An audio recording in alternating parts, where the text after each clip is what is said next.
International Monetary Fund is begging. It is begging in front of India. And one cannot miss but take the opportunity to recite the legendary Michael Scott quote. Well, well, well. How the turntables. It is indeed a momentous occasion that IMF, WTO and the entire Western world are turning towards India, claiming it the Vishwaguru and pleading with it to bail them out. While organizations like WTO are still quite smug in their plea, the IMF chief has whipped out the white flag and is now begging India to restart the wheat export. However, New Delhi is steadfast that for the current administration, the well-being of its populace is more important than meek white validation. Hi and welcome to TFI English, the national socio-political analysis arm of the TFI Media Group. I'm your host Apurva, and if you haven't subscribed to the TFI English channel yet, please hit the subscribe button and press the bell icon to receive all the latest updates. Coming back to the story, through this video, I will tell you how IMF resorted to begging India for wheat. So let's begin. After India banned wheat export to ensure food security in the country, the Western world has been crying hoarse uninterruptedly. Now the International Monetary Fund is making a scene by getting on its knees and begging in front of India. Reportedly on the sidelines of the World Economic Forum in Davos, IMF chief Kristalina Georgieva on Tuesday begged India to reconsider its ban on wheat exports. Kristalina said, "I do have an appreciation for the fact that India needs to feed nearly 1.35 billion people, and I do have appreciation for the heat wave that has reduced agricultural productivity. But I would beg India to reconsider as soon as possible, because the more countries step into export restrictions, the more others would be tempted to do so, and we would end up as a global community less equipped to deal with the crisis."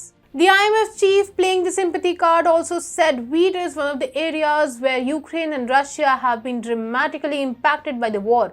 So depending on how much India can export and where it directs its export, it could have significant impact, especially if exports go to the countries most severely impacted like Egypt or Lebanon, where what we see is not only risk of hunger but risk of social unrest and impact on global stability.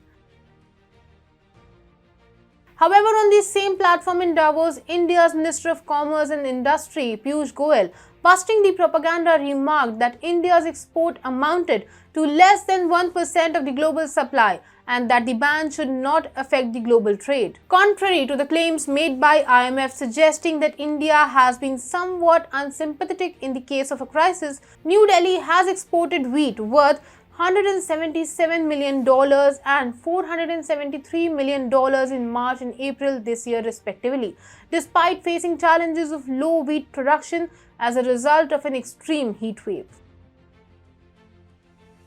Meanwhile, even in this state of deprivation, IMF, WTO and supposedly developed Western nations are not ready to stop browbeating their former colonies. Up until now, they have shown no intent of relaxing WTO norms intended to stop developing countries from achieving their full potential. Currently, there are multitudes of issues which the WTO needs to sort out with India. The primary issue among them is farm subsidies. According to current WTO norms, India cannot provide farm subsidies beyond 10% of the total monetary value of the food produced. So if India produces food worth $10 billion, it cannot provide a subsidy worth more than $1 billion. The WTO says that it provides unfair advantages to the countries, distorting trade. However, this kind of logic is only true for printing money. Restricting farm subsidies only inhibit member countries from effective crop production.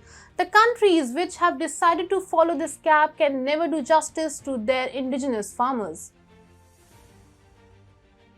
Last month, Prime Minister Shri Narendra Modi, in a public virtual address, had remarked that India was prepared to feed the world only if the WTO allowed it. The PM said a new crisis has emerged where food security has been threatened. Yesterday, I had a discussion with the US President and I suggested that if the WTO gives permission, India can supply food grains to the world as soon as tomorrow. We already have enough food for our people, but our farmers seem to have made arrangements to feed the world. But we have to live by the world's rules, so I don't know if WTO will permit. The Western world is demanding India to release the wheat, but at the same time it is not willing to concede the ground and remove the unfair rules. Instead of begging in front of India, IMF should consider persuading WTO to fix the kinks and allow India to support its farmers wholeheartedly. Only then the Modi government will open its silos for the wheat-craving world.